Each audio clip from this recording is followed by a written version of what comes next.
بسم الله الرحمن الرحيم والصلاة والسلام على أشرف المرسلين سيدنا محمد وعلى آله وصحبه أجمعين اللهم اشرح لي صدري ويسر لي أمري واحلل عقدة من لساني يفقه قولي.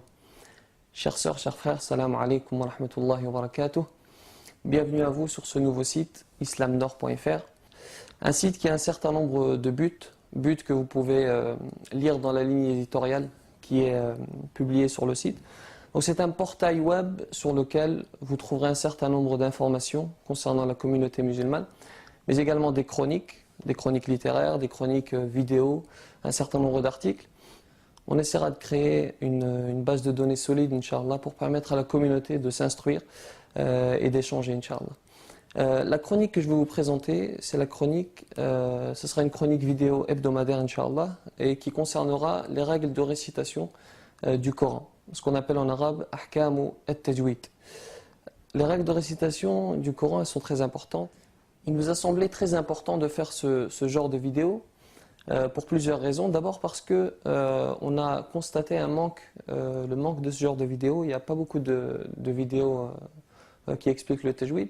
Et puis également pour vous permettre, selon vos disponibilités, de perfectionner votre lecture et de la parfaire. Cette première vidéo a pour but de vous présenter le thème général, qu'est-ce que le tajwid, pourquoi est-ce qu'Allah subhanahu wa ta'ala a décidé que le musulman doit réciter le Coran al-Karim avec des règles, est-ce que le prophète alayhi salatu wa salam utilisait at-tajwid, et puis également vous faire un point sur ce qu'on appelle al-qira'at ou al-ashr, les 10 lectures. Je vous expliquerai ce que veut dire hafs, ce que veut dire warsh. Les cours se veulent clairs, court et concis, Inch'Allah. Donc ce ne sera pas trop court, parce que si c'est trop court, il va manquer de la substance, du fond. Et si c'est trop long, on risque de s'y perdre. Alors, chaque chronique sera clôturée, Inch'Allah, par une récitation du Coran. On va commencer Surat al-Kahf. Donc si vous souhaitez commencer avec moi à apprendre Surat al-Kahf, c'est très important. Vous commencerez, donc je réciterai quelques versets à la fin de chaque vidéo avec l'application stricte des règles de tajwid. On essaiera donc au travers de cette lecture de mettre en application ce qu'on vient de voir dans la vidéo. Allah subhanahu wa ta'ala nous dit Bismillahir Rahmanir Rahim Wal 'asr innal insana lafi khusr illa alladhina amanu wa 'amilus salihat wa tawasaw bil haqqi wa tawasaw bis sabr. Allah subhanahu wa ta'ala commence par dire Wal 'asr. Il commence par jurer par le temps. Et lorsqu'Allah subhanahu wa ta'ala jure, il fait cela dans un but précis. Et d'ailleurs, lorsqu'Allah subhanahu wa ta'ala écrit quelque chose dans le Coran, chaque mot qu'il écrit a un but précis. Et s'il jure, s'il dit Wal 'asr, c'est qu'il veut nous dire attention, je jure parce que ce qu'il y a par la suite est très important. Donc Wal 'asr, par le temps, faites très attention, écoutez ce qui suit. Innal insana lafi khusr, l'homme court à sa perte, illa alladhina amanu wa amilus salihat wa tawasaw bil haqqi wa tawasaw bis sabr, excepté ceux qui croient. Illa alladhina amanu, excepté ceux qui croient, qui font le bien et qui se conseillent la vérité, qui se conseillent la vérité et la patience. Donc Allah subhanahu wa ta'ala nous dit ici, l'être humain par nature intrinsèquement court à sa perte. Mais cependant Allah subhanahu wa ta'ala a choisi une exception à cette règle, et cette exception, de qui plutôt elle est constituée? Elle est constituée de ces gens-là qu'il décrit, de ces gens-là qui croient et qui font de bonnes actions. Et donc pour que cette exception existe, pour que cette exception puisse exister, Allah subhanahu wa ta'ala nous a envoyé au travers des siècles des clés, des guides. Et c'est ainsi qu'Allah subhanahu wa ta'ala a envoyé le Torah, qu'il a envoyé l'Injil, qu'il a envoyé un certain nombre de livres. Mais à chaque fois, ces livres ont été modifiés. Mais on pourrait se poser la question, pourquoi est-ce qu'Allah subhanahu wa ta'ala a envoyé tous ces livres et pourquoi est-ce qu'il ne les a pas tous gardés? Pourquoi est-ce qu'à chaque fois qu'il envoie un livre, il ne les garde pas? À chaque fois, il laisse la garde aux hommes. Eh bien, Allah subhanahu wa ta'ala veut nous dire au travers de cela, même si les livres sont modifiés, si tu veux cheminer vers moi, si tu veux cheminer vers Allah subhanahu wa ta'ala, tu trouveras toujours une source de rappel. Même si le livre est modifié, j'en enverrai un autre et tu pourras cheminer vers moi. Et donc, Allah subhanahu wa ta'ala nous informe que le prophète alayhi salatu wa salam est le dernier des prophètes, et qu'avec le dernier des prophètes, il envoie le dernier livre. Et donc, ce qu'on pourrait se dire, c'est si jamais ce livre, si jamais le Coran al-Karim venait à être modifié, l'humanité se retrouverait sans guide. Mais Allah subhanahu wa ta'ala ne peut pas laisser l'humanité sans guide. Et c'est pour ça qu'il nous dit dans Surat al-Hijr, Bismillahir Rahmanir Rahim, Inna nahnu nazzalna dhikra wa inna lahu lahafidhun. Nous avons envoyé le Coran al-Karim et nous en sommes les garants. C'est-à-dire que là, pour le Coran al-Karim, étant donné que c'est le dernier livre, c'est Allah subhanahu wa ta'ala qui va se charger lui-même de garder ce livre, de garder l'authenticité du Coran. Donc, question suivante qu'on pourrait se poser, comment est-ce qu'Allah subhanahu wa ta'ala concrètement garde le Coran al-Karim? Comment est-ce qu'il garantit l'authenticité du Coran? Donc on va faire un petit peu de cheminement. Comment est-ce que le Coran est descendu? Allah subhanahu wa ta'ala a envoyé le Coran al-Karim sur l'ange Gabriel, Jibril alayhi salam. Jibril alayhi salam a transmis le Coran al-Karim au prophète alayhi salatu wassalam.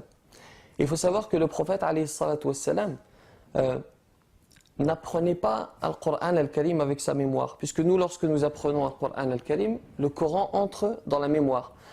Le prophète alayhi salatu wassalam avait cette spécificité qu'il apprenait le Coran al-Karim avec le cœur. C'est-à-dire que Jibril alayhi salam, lorsqu'il récitait, le Coran s'incrustait dans son cœur. Nazala ala qalbika litakuna minal mu'minin. Nous dit Allah subhanahu wa ta'ala.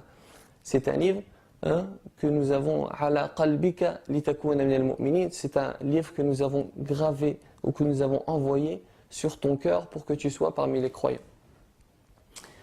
Et donc, le prophète alayhi salatu wassalam, à chaque fois qu'il recevait quelques versets ou une partie du Coran, il convoquait sur le champ ses compagnons et il récitait les versets qu'il venait de recevoir. Et les compagnons se chargeaient de les retenir et de les écrire. Ensuite, les compagnons, avant de mourir, ils transmettaient le Coran al-Karim à ce qu'on appelle at-tabi'in, les suivants.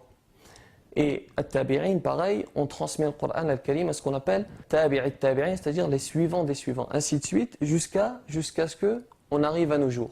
Donc, on voit bien la chaîne de transmission qui se dessine. Donc ça, c'est pour la forme, la chaîne de transmission se dessine. Maintenant, on pourrait se dire, certes, la chaîne de transmission est présente, mais comment est-ce qu'on est sûr que cette chaîne de transmission est authentique? Comment est-ce qu'on est sûr que le Coran al-Karim est bien gardé? Eh bien, cela s'explique par ce qu'on appelle en arabe at-tawatur. Et malheureusement, at-tawatur n'a pas d'équivalent en français. On ne peut pas traduire at-tawatur, mais je vais vous donner un exemple et vous allez comprendre at-tawatur. Nous sommes tous sûrs et on est tous sûrs qu'il existe une ville dans le monde qui s'appelle Los Angeles, par exemple. Il y a également une ville qui s'appelle Tokyo, par exemple. Et la majorité de ceux qui écoutent, je suppose de ceux qui écoutent cette vidéo, plutôt qui regardent cette vidéo, ne sont jamais allés à Los Angeles, ou ne sont jamais allés à Tokyo, ou ne sont jamais allés à New York. Mais comment est-ce qu'on est sûr que ces villes existent? Eh bien, tellement les sources d'informations sont nombreuses, tellement les sources d'informations qui nous informent de l'existence de ces villes sont nombreuses, il devient impossible que toutes ces sources d'informations se mettent d'accord pour inventer une ville qui s'appelle Tokyo, ou pour inventer une ville qui s'appelle New York. Eh bien, c'est exactement la même chose avec la chaîne de transmission. Tellement il y a de maillons dans la chaîne, il est impossible que tous ces maillons se mettent d'accord pour inventer ne serait-ce qu'un verset. Parce que directement, il serait contredit par toute la lignée, par toute la chaîne de transmission. Voilà donc pour l'authenticité du Coran. On est sûr donc que le Coran al-Karim est bien gardé. Maintenant, est-ce que le prophète alayhi salatu wassalam utilisait tajwid? Est-ce qu'il appliquait les règles de récitation? La réponse est non. Le prophète alayhi salatu wassalam n'a jamais appliqué at-tajwid, puisque at-tajwid est né plusieurs siècles après le prophète alayhi salatu wassalam. C'est-à-dire que lorsque le prophète alayhi salatu wassalam et ses compagnons récitaient, ils récitaient de manière naturelle. Ils ne se disaient pas, voilà, à tel endroit je vais faire l'ikhfa, à tel endroit je vais faire l'iqlab. Le tajwid est venu bien après. Il est venu, pourquoi? Parce que les savants se sont rendus compte que s'ils ne formalisaient pas ces règles de tajwid, eh bien, à un moment donné, le Coran al-Karim va être modifié. Il faut absolument mettre sur écrit, par écrit, voilà, à tel endroit, étant donné qu'il y a noun suivi de ba, on va dire ça c'est al-iqlab. Et les savants ont remarqué que, par exemple, cette règle qu'on appelle al-iqlab, qu'on verra dans une prochaine vidéo, ils ont remarqué que cette règle se répétait un certain nombre de fois dans le Coran al-Karim. C'est pour ça qu'ils ont dit, voilà, cette règle, on va l'appeler al-iqlab. Autre point, un certain nombre de musulmans entendent parler de Hafs, Warsh, Qaloun, et on se demande que veulent dire ces lectures, quelle est la bonne lecture. Ce qu'il faut savoir, c'est qu'Allah subhanahu wa ta'ala a envoyé le Coran al-Karim en 10 versions différentes. Alors, il faut que vous soyez très attentifs à ce point et il faut que vous me compreniez bien. Allah subhanahu wa ta'ala a envoyé le Coran al-Karim en 10 versions différentes. C'est-à-dire que tu peux réciter le Coran al-Karim de 10 manières différentes. Pourquoi est-ce qu'Allah subhanahu wa ta'ala a fait cela? Eh bien, pour 2 raisons. La première des raisons, c'est que au temps du prophète alayhi salatu wassalam, il y avait 10 tribus et ces 10 tribus avaient 10 dialectes différents. Et Allah subhanahu wa ta'ala nous dit dans le Coran وَلَقَدْ يَسَّرْنَا الْقُرْآنَ لِلذِّكْرِ فَهَلْ مِن مُدَّكِرٍ. Allah subhanahu wa ta'ala nous dit, je vous ai facilité l'apprentissage et la lecture du Coran. Et c'est par sa miséricorde qu'il a envoyé ces 10 lectures, parce que vous trouverez qu'à chaque lecture correspond à un dialecte différent. Par exemple, il y avait une tribu qui n'arrivait pas à prononcer le hamza, ils n'arrivaient pas à dire mu'min. C'est pour ça qu'Allah subhanahu wa ta'ala a envoyé une lecture qui va s'appeler plus tard warsh, dans laquelle on dit, au lieu de dire mu'min, on dit mu'min. Ça, c'est la première des raisons. La miséricorde d'Allah subhanahu wa ta'ala envers les tribus pour leur faciliter l'apprentissage. Deuxième des raisons, et c'est la plus importante, vous trouvez dans une lecture un sens et vous trouvez dans une autre lecture un deuxième sens sans jamais de contradiction. Exemple le plus banal, Bismillahir Rahmanir Rahim, Alhamdulillahi Rabbil Alamin, Ar-Rahmanir Rahim, Maliki Yawmiddin, Maliki Yawmiddin. Al-Malik, que veut dire Al-Malik en arabe? Al-Malik, c'est le roi. Al-Malik, qu'est-ce que c'est? C'est le possesseur. Donc Allah subhanahu wa ta'ala, au travers de ces 2 lectures, nous explique qu'il sera le roi du jour du jugement et qu'il sera le possesseur du jour du jugement. 2 sens, pas de contradiction. Deuxième exemple, وَلَهُمْ عَذَابٌ أَلِيمٌ بِمَا كَانُوا يَكْذِبُونَ وَلَهُمْ عَذَابٌ أَلِيمٌ بِمَا كَانُوا يُكَذِّبُونَ. Dans Surat Al-Baqarah, dans les débuts, Allah subhanahu wa ta'ala nous dit que les mécréants auront un châtiment douloureux, et ensuite il va nous expliquer pourquoi est-ce qu'ils auront ce châtiment douloureux, et là il donne 2 raisons. Il dit, première des raisons, ils auront ce châtiment douloureux parce que ce sont des menteurs. Bima kanu yakdhibun, l'infinitif de yakdhibun c'est quoi? C'est kadhaba. Et l'infinitif de yukadhibun, son infinitif c'est kadhaba. Donc Allah subhanahu wa ta'ala nous dit, ce sont des menteurs, donc ils auront le châtiment douloureux, et ce sont des gens qui disaient au prophète, tu mens. Kadhaba, qu'est-ce que c'est? C'est Muhammad parle et je lui dis, tu es un menteur. Donc le châtiment douloureux est expliqué par ces 2 raisons. Parce que ce sont des menteurs et parce qu'ils disaient au prophète, tu mens. Donc vous voyez bien qu'au lieu de nous envoyer un Coran qui ferait un certain nombre de pages, qui serait 10 fois plus volumineux que celui que nous avons, Allah subhanahu wa ta'ala, par miséricorde, a utilisé ce moyen. Il a envoyé 10 lectures et nous avons tous les sens dans ces 10 lectures. Alors, 2 points encore et on clôturera cette introduction. Question simple, pourquoi est-ce qu'on doit réciter avec tajwid? Réponse simple, parce qu'Allah subhanahu wa ta'ala nous le demande. Il nous dit cela dans le surat Al-Muzammil, وَرَتِّلِ الْقُرْآنَ تَرْتِيلًا.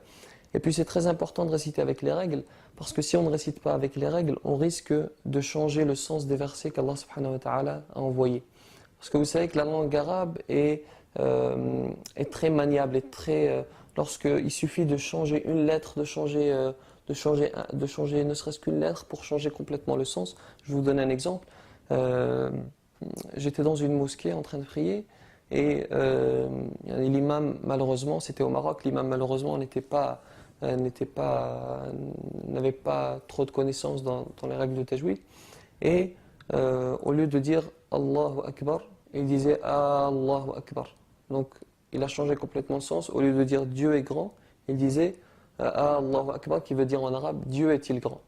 Donc ça c'est juste un exemple, c'est juste sur Takbir Allahu Akbar, mais ça peut être beaucoup plus, enfin déjà c'est très grave, lui il n'en a pas la connaissance malheureusement, mais on peut arriver à des choses très dommageables et très graves.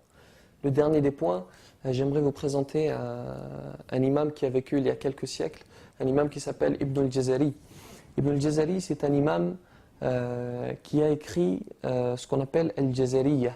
Al-Jazariya, c'est un poème dans lequel on retrouve toutes les règles de récitation. Donc il a fait ça sous forme de poème, et si vous le lisez, ça fait à peu près 100 lignes. Si vous le lisez, ça vous résume un petit peu toutes les règles de récitation.